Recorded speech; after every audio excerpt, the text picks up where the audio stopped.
Hey guys, what's up? It's Axis here. I'm bringing you a tutorial with After Effects. This is going to be a very basic one. It's going to be mostly about how to use Twixtor. And, well, not Twixtor in specific. I'm actually going to be using a different input called Timewarp, which is the same concept as Twixtor. I just find it's a lot easier to use, and plus I also don't have Twixtor properly installed on this computer, so it's also another reason. So you drag your composition in to right here. That makes the composition, which makes everything show up on here. You didn't know. This is going to be very basic because I know a lot of people don't understand much about the program. I have way more than enough space here because the clip was recorded way too much. Like too much space at the end. Partially my fault, but it's okay. Just gonna, find that. Drag it back to right here. I could have actually, let me show you a secret way to do this. I know some keys that will help you instead of, if you have a really large comp or you're just too lazy to go and drag exactly, just kind of put your marker right here, your timeline, and press N and it'll bring that there. So that's an easy way, just in case you didn't know. So let me just render this out real quick. Oh, actually, before I render this out, I'm gonna show you some things I use. To put the resolution to a quarter or third. I'm gonna use quarter to make it quicker. Use quarter. Skip 2 frames. Have your frame rate of your composition, which you should be recording 59.94, because if you don't, you'll have very choppy footage when you slow it down. And make sure this is at a quarter, because it'll speed everything up. So let's just render this out. Sorry if this takes a little while. I understand you guys don't have patience, neither do I. And yeah. You know what, I'm just gonna pause it, make it easier on you guys so you don't have to keep on watching this boring ass crap. Just a second. Guys, I'm back. So now that I rendered out the clip, I'll just show you what it looks like. Get ready for the next one. Alright. So get ready for many of you guys will want the Twixtor to probably be after the shot to slow down the action. So probably around there, when you would want him to be slowed down. So what you do is, if you're a beginner to this like I was previously, is you just want to kind of find a general spot where he's pretty much in his reload, right about here, okay? So you drag your timeline, and I didn't know back then how to split clips, so the shortcut is either Control-Shift-D or Command-Shift-D, depending on if you have a Mac or a PC.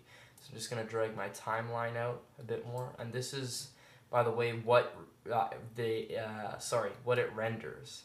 So if you have it all the way out here and your Twixtor's this long, you're going to get like a minute, like a lot of time of just black space. So if you don't want any black space, just bring it in to the clip. That's something I didn't know either.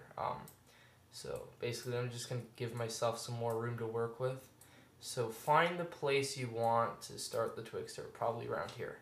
Okay, and this is where you go and look up Timewarp, okay? And you're going to drag it on your clip, okay? And you're going to see it bounces back to some random point. You're going to say, well, wait, this isn't good. That's because the speed is set to 50. You want to set it back to 100, and you're going to have it. And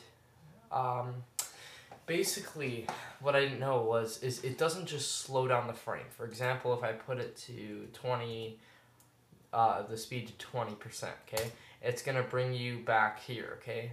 The reason is because there's no keyframes set, so the whole clip's just going to be 20% starting from the beginning, is what it's assuming, is that you're starting from the very beginning.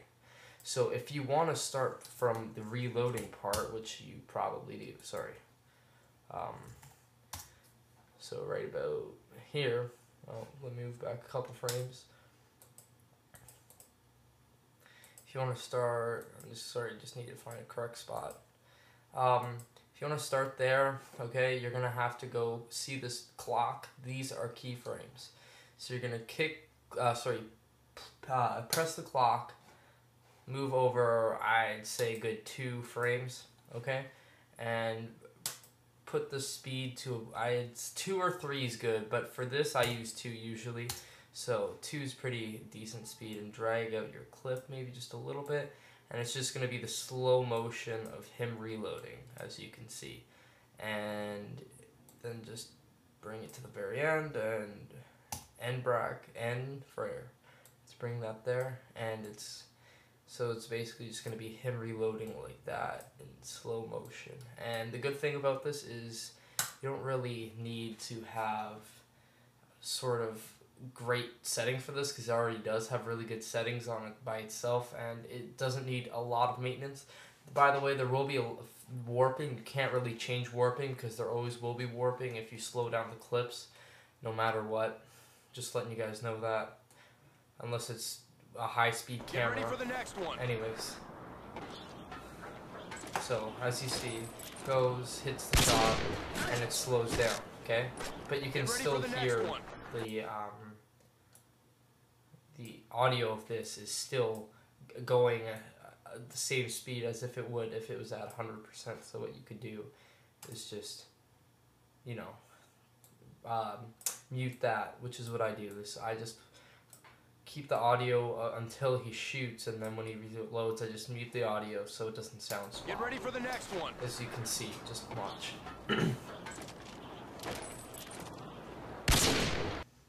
See?